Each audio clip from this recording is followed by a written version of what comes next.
What's up? Hope everyone's having a fantastic week.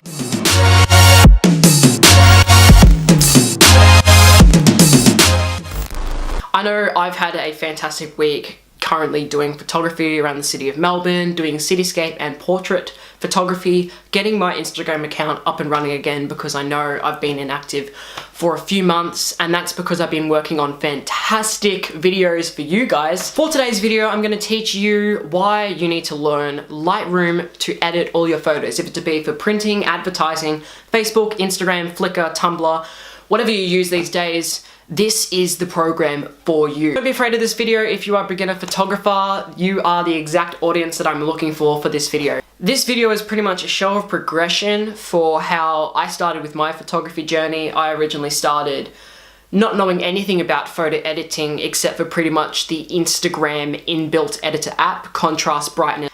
I really had no clue of the power of editing photos, and I was quite closed-minded when it came to that because I believed that if you edit it, then it's fake. So I'm going to get open a photo that I took in Melbourne recently, and I'm going to put that onto Lightroom. So welcome to Lightroom. I've basically just got this image here, and as you can see, it's pretty basic.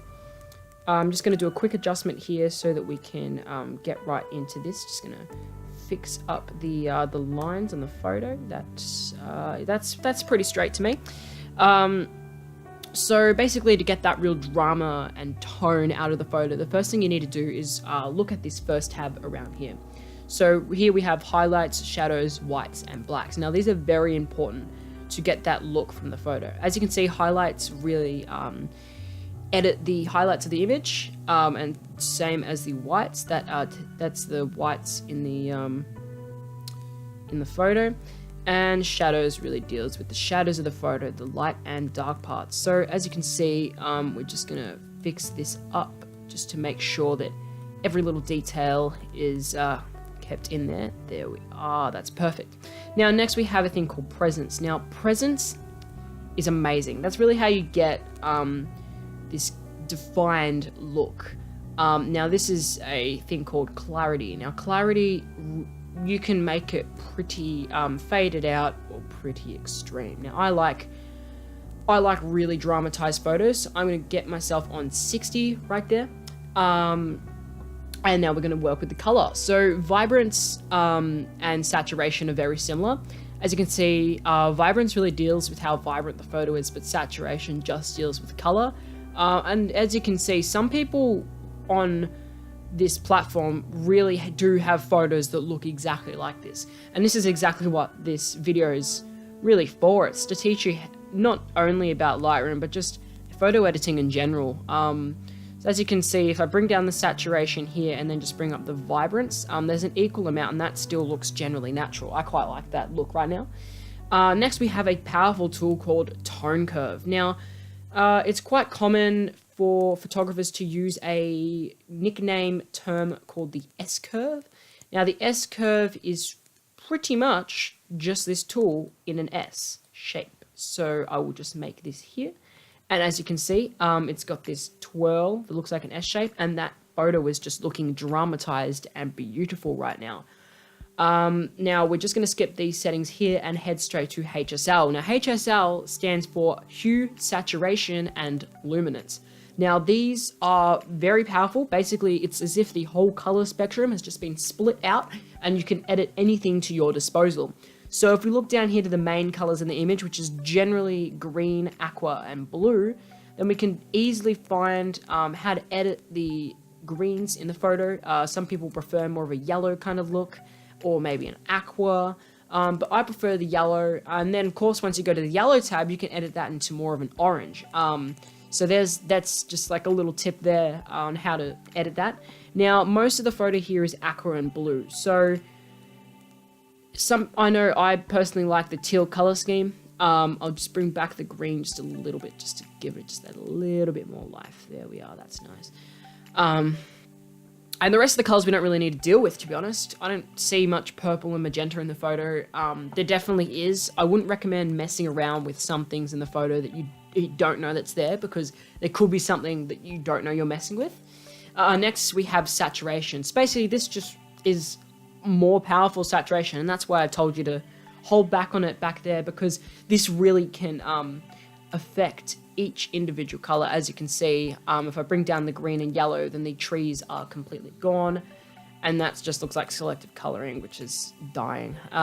If we go to here, we can definitely bring out the color. Now, these trees are obviously more yellow, so if we use the yellow tool, then the trees are going to come out more.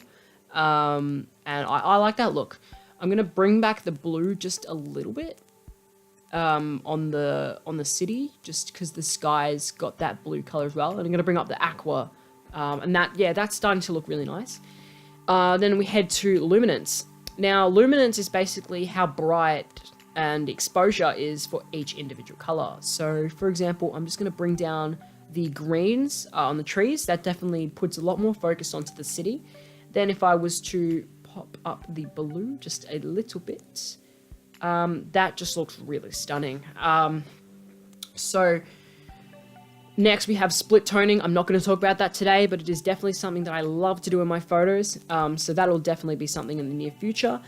Next, we're going to go to sharpening, and in sharpening, I'm not particularly a fan of just sharpening in general, but if you're looking for a more detailed thing to do for sharpening, then there is a thing called the Nick collection made by Google, and they are photo editing apps, and they have a really, really powerful app dedicated to sharpening photos, where you can even do it for portraits, and it just doesn't look grainy. It looks really nice and detailed. So I'll put that in the description. Next, we have a thing called Remove Chromatic Aberration. Now, this is very powerful. Let me find a part in the image, possibly Bunjil. There we are. So if we look at Bunjil over here, you can see on the right of Bunjil is this aqua green color, and on the left is this purple red. Now, this can be quite furious, makes me furious. All we need to do to fix that up, remove chromatic aberration. Bye-bye, it's all gone. Now, obviously, you just saw me accidentally click lens corrections. That's just fixing up the mistakes of the lens. So yeah, that's pretty much the basics of how to make a detailed photo in Lightroom. I'm just going to adjust a few things more. Here we are. Perfect. This is the perfect photo. Now, I've prepared the best thing ever, a before and after photo. Now you can exactly see what I am talking about here. Obviously, when it comes to editing, you are going to want to post the photo on the right. Thank you for watching that surprisingly long tutorial. I hope you're more familiar with Lightroom and the power of how it can really change your images. So thank you very much for watching, and I hope you enjoy the rest of the week, because the weather is beautiful outside. Goodbye.